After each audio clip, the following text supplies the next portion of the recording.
It's really hard to properly articulate that feeling of watching an animal fight for their life right in front of you, because these animals are, they're experiencing levels of fear and pain that many of us could not even comprehend.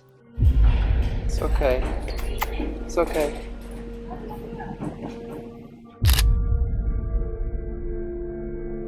Photography is an incredibly powerful way to tell stories, and some of the most overlooked stories in the world are those of animals. So I started the Moving Animals project and started documenting animals to try and help bring these stories and, of course, the evidence of what actually happens behind the scenes to these animals, and try and bring all of that to the mainstream conversation.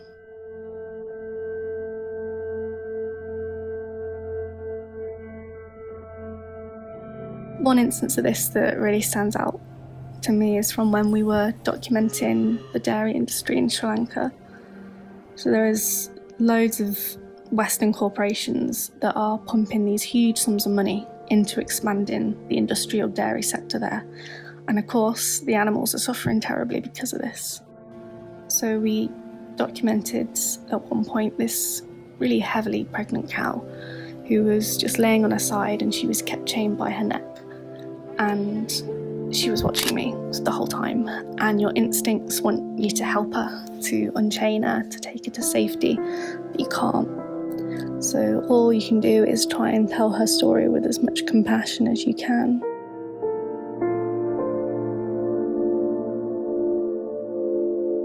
There are so many misconceptions about the animals that we eat. For example, pigs' natural lifespan is around 10 to 15 years, but in the food industry, pigs are sent to slaughter after just 6 months of life. And the animal agriculture industry tends to show us images of happy animals grazing in fields, when of course that's so far from the reality.